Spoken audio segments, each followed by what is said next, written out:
Hello guys, welcome to today's video. I am so excited for today's video. We have a reading vlog, but not just any reading vlog. We're gonna do the bookshelf scavenger hunt chooses my next read.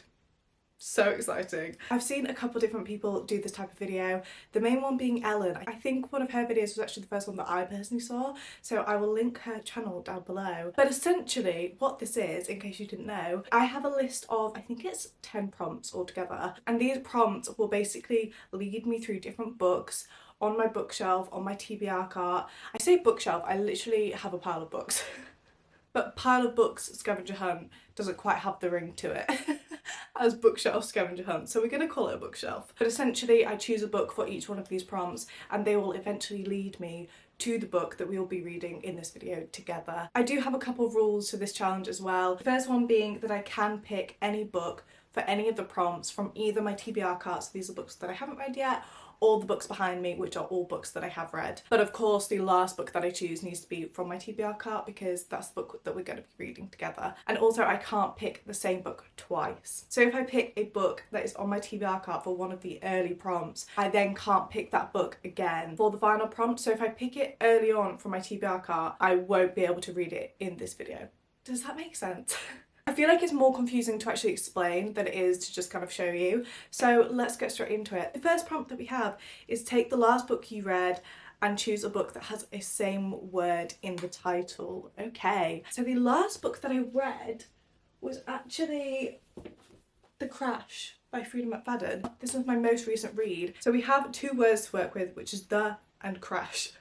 I feel like I'm not gonna have any book with the word crash in. I just don't feel like that's a very common word. The reason that I'm looking over there as well is because I also have some books over there that are kind of a mixture of ones that I have read and ones that I've been putting off reading.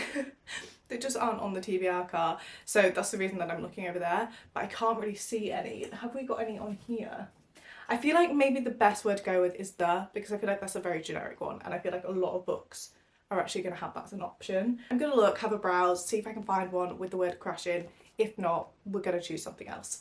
Okay, it looks like we're going to have to go for the word the, and I'm literally going to go for the first one I see, which is Summer in the City by xoxo, which is lying on the top here. So this is the book that we are then using for my next prompt. So the next prompt is now pick a book with the same colour palette. Okay, so we have, I feel like we should do this mainly for the actual cover because this is an ARC edition, so this is actually the ARC cover, but the real cover is inside there. We have a lot of pink. That immediately is giving me the vibe of hate mail, just with the pink and the white. So let's grab hate mail. I feel like that works.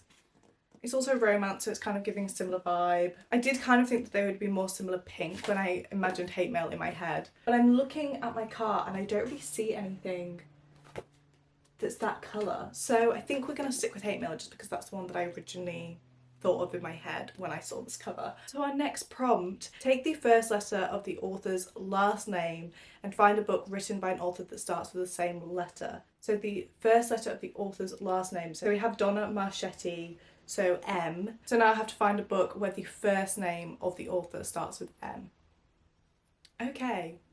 I immediately have one coming to mind, which is actually a book over there, so let me go get it. Okay, this is literally the first one that I thought of. So we're going for an author beginning with M, and we have Megan Brandy, who wrote Say You Swear. And actually sitting here looking at all the other books, I actually don't think that there is another author beginning with M that I can think of, so it's a good job that I remembered Megan Brandy. The next prompt is pick a book in an entirely different genre. So this is very much a romance, so I feel like the opposite of romance is thriller, I feel like. So I'm gonna have a look at the books behind me and just pick a random thriller. Literally as soon as I turn around, the first one that I've seen is The Night She Disappeared by Lisa Jewell. I feel like we should just go with that one. Okay, we have The Night She Disappeared. The next prompt is find another book published by the same publisher as this one. This is published by Penguin, so that should be fairly easy actually. I'm not even kidding, as I turn round, the first one that I see is literally by Penguin. So let's go for that one. So our other book published by Penguin is A Twisted Love Story. Okay, prompt number 6, I think this is. Pick a book with a similar amount of pages as this one. Okay, so this one we have, I'm going to go from the actual page number because there's a little snippet in here of a different book. So we're just going to go for this one book, which is 359 pages. I'm going to have a look at some of the other ones and see if I can find something really close to that. This one is 360. That's nearly exact. Nearly exact. That's insane. So we have The Maidens, which is 360 pages, so literally one off the 359 that we were looking for. Okay, turn to page 100 and pick a book that has a title with the same word in the first sentence of that page. So I turn to page 100 and I basically have to read the first sentence and find a book that has a word in that sentence in the title. Okay, the first sentence on page 100, The Duchess of Malfi is okay. It's funny, I mean, it's so insane. Oh my god. What a horrendous sentence to have to work with. It's funny. Funny. We have Funny Story by Emily Henry, which is literally right at the bottom of this pile, so bear with me. We have Funny Story, which has the word funny in, which was in the first sentence, on the 100th page of The Maidens. So, working with a funny story, the next prompt, pick a book with the same trope as one of the tropes in this book. So the first one that's coming to mind is fake dating, which I feel like should be quite an easy one to find. I feel like we have a lot of options for that. I literally said we're gonna have so many options, and then I'm looking at my books and I'm like, I can't even see one that has fake dating in it. But I feel like it's literally in most romance books that I read. Okay, I think if I'm remembering correctly, yours truly has fake dating in. I'm pretty sure it does. Because I just have this memory of Brie going around to Jacob's house and like meeting his whole family and feeling like it was all fake and they were putting on a show. So I feel like they were fake dating in this. I really hope I've got that right, but I'm pretty sure that there was a fake dating trope in here. So using this one, pick a book that starts with the last letter of this book. So the last letter is Y. Oh my god. Okay. Literally, what do you want me to do with that? Let me have a browse. So I need a book where the title starts with the letter Y. I found one. I was actually getting worried for a second then. Because tell me why no books start with the letter Y. No books that I own anyway. I'm so happy that we found one because I don't know what I would have done if we didn't. We have You've Reached Sam. So we're going to use this book for the last prompt, which will lead us to the book that we're reading in this vlog. The last prompt we have is pick a book with the same number of words in this title. Okay, so we have 3 words, so I need to look for a book with the title that also has 3 words in. Okay, and we can't pick one that we've already picked before as well. I feel like that's quite a good prompt because there are quite a few books on here that have 3-word titles, which is exciting. It means I have options. Okay, it's actually recently been my birthday, so I have a pile of books down here, which you can't really see. But they're down here next to my TBR cart, which are probably the books that I'm most anticipating at the minute just because I've recently got them for my birthday. And there's actually 2 books in here that I'm really excited to read that both have 3 words in the title. They're both Riley Sager books because when I tell you I've been so excited to read a Riley Sager book, I feel like I've seen so much hype about his thrillers and I've just been so anticipating reading one of his books. So the first one we have is Home Before Dark, which I feel like is one of his most popular ones. This one and The Only One Left, I think it's called. I don't actually have that book. This is the other one that I see so much hype about. And then we also have Survive the Night, which I feel like I don't really see many people talking about. But when I read the back of this one, it just sounded so intriguing. So which one out of these 2? This is nice that we have options. It's nice. This one I think is like a spooky haunted house kind of vibe. And this one is a campus killer kind of vibe. Which should we do? I feel like the one I'm probably most excited about is Home Before Dark, just because of how much hype this has and the fact that it's one of his most popular books. And I feel like this might be a good Riley Sager one to start with. Okay, so our first bookshelf scavenger hunt has led us to Home Before Dark by Riley Sager. I have a little bit of filming to do today and some editing, and then we will start this one together a bit later on. I've been busy filming the editing and I'm about to take a little tea break. I have my cup of tea in my little Miss Sunshine mug. How cute. And I also have some birthday cake. and we're gonna sit, have a little break, enjoy my tea, enjoy my cake. That rhymed. And we're gonna start Home Before Dark by Rowdy Sager. This is literally the perfect setup and I'm so excited. So excited.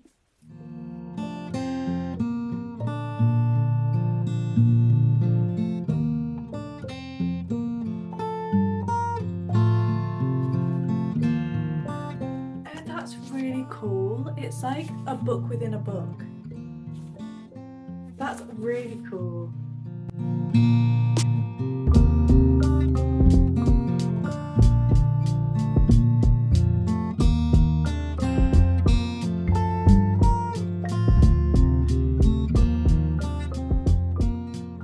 Okay, I am 56 pages in and I'm enjoying it so far. I'm enjoying it. It's kind of split up into two different stories, but they're the same story. So we have Maggie and she's our main character. When she was 5 years old, her and her parents moved into this big Victorian house and something really crazy happened there and they fled in the middle of the night and never went back there. They left all their belongings there and her dad went on to write a book about this haunted house that they lived in and their haunted experience. So Maggie has essentially grown up with this book that went viral. Everybody knew about this book and this story and it was all over the news and everything. Everybody knows who Maggie is from this story, but because she was 5 at the time, she doesn't really remember much of what actually happened, and she basically thinks that the whole book that her parents have written or her dad has written is a lie and that they've just come up with this elaborate story and fled in the middle of the night to like make it seem more believable, but in actual fact nothing happened and that it was a lie. So we follow Maggie and her dad has recently passed away, the one that wrote this book about the haunted house. She never got the answers that she wanted about whether it was all a lie or not. And she learns that he never actually sold the house. So he's literally owned this house this whole time. So now, because he's passed away, it's been passed on to Maggie. So it's now Maggie's house. And she decides to basically go there. She's gonna do it all up and sell it. But while she's there, she wants to piece together what actually happened and whether there is any truth to what her parents say. And if there's not any truth, then why they actually lied about it. She basically just wants answers. But what I really love about the way this is told is that every chapter alternates between Maggie going back to this house and we see what she's up to and what she's finding out, but then every other chapter is the actual story that her dad wrote. So it's kind of like we're getting her dad's perspective, but it's so interesting because it's like a book within a book. And I actually think they're my favourite chapters just because of the kind of creepy, eerie feeling that they have about them. To start with, it wasn't slow. It was just, I just found that there was a lot of description of the actual house, which I kind of get because it's basically the centre point of the whole book. But there was so much description about each floor to the point where I was like, I cannot imagine what this house looks like. Like, I'm just imagining haunted house vibes. Like, it got to the point where it was in such detail that I was like, I'm lost. I'm lost. But other than that, it's not slow by any means, but it's not massively fast paced, but it is keeping me hooked. So there is that. And I'm at the point now where she's about to go back to this house. So I'm excited to see what she finds out. I have a feeling it's about to get creepy, honestly. Hello, good morning. I'm about to start reading some more of Home Before Dark, but I thought we'd do a little update because I didn't update you last night when I was reading it. I'm currently at page 204, so a little over halfway. I think there's just under 400 pages in here. I think it's something like 380 something, I want to say.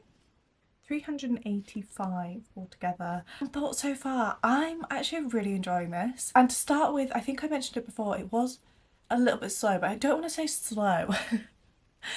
I don't know whether it's just because I binged the first like 70 or so pages, which I probably would recommend because I feel like if you didn't binge it, maybe it would seem slower than I found it. I don't really know how to explain it because it's not slow as in boring, it's just slow as in you're really wanting to get into the action and you're really wanting to get into all the haunted house things that are going on. So the setup of it seems slow because you kind of are anticipating what's coming, if that makes sense. But I am really enjoying it so far, and it is kind of borderline horror, I would say.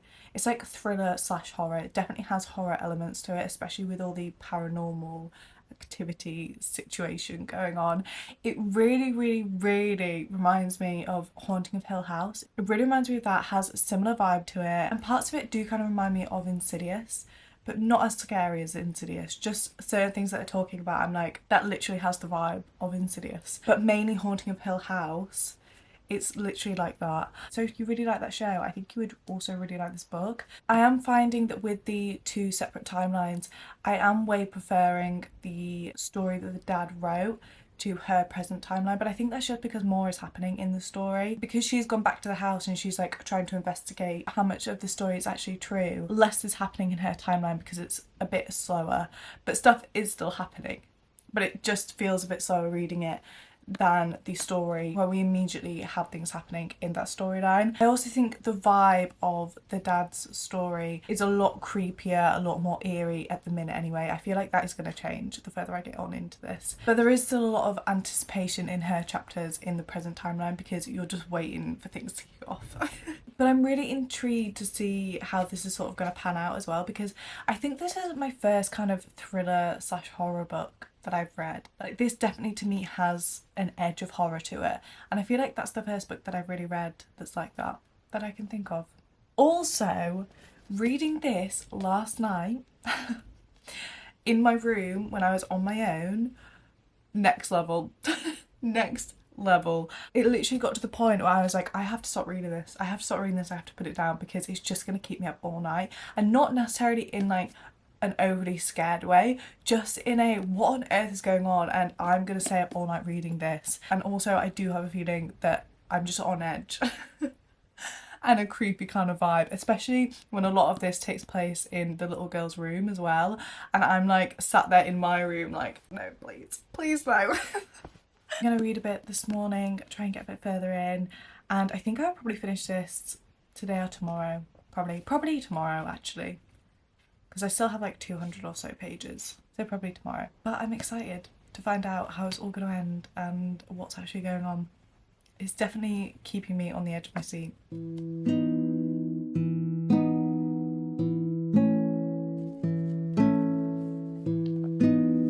I'm literally using a Jellycat tag as my bookmark at the minute.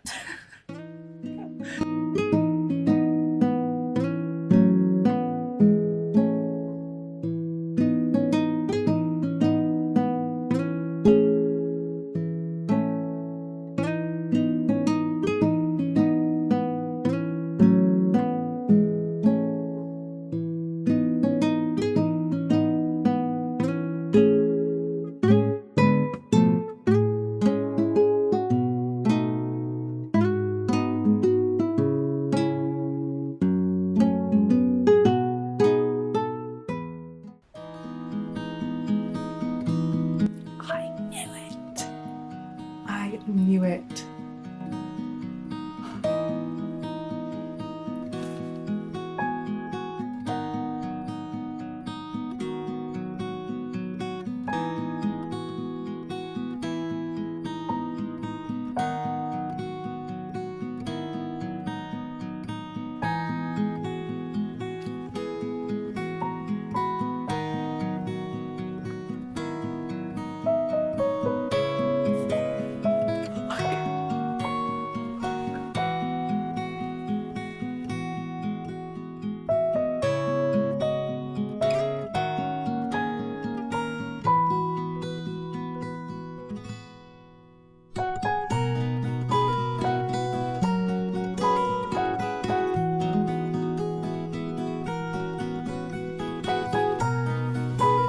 I literally knew this was gonna happen.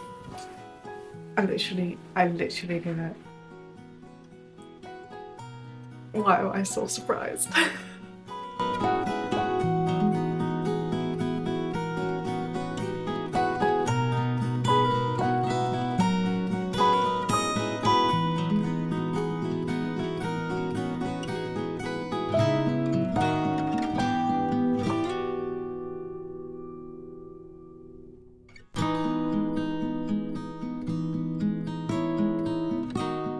Finished reading Home Before Dark last night and I have thoughts.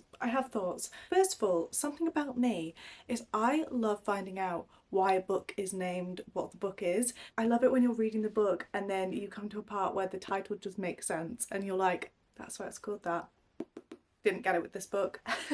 Didn't get it.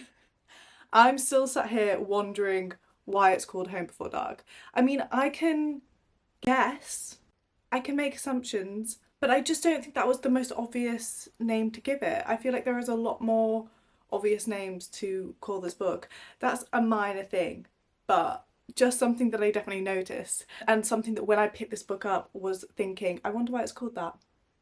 But did we really find out? Kind of, I guess, if I had to make my own assumptions. So as you've probably seen from when I've done my little updates, I was really enjoying this, and I like the eerie, creepy kind of feel. I like the fact that it's borderline horror as well, like it's a thriller horror.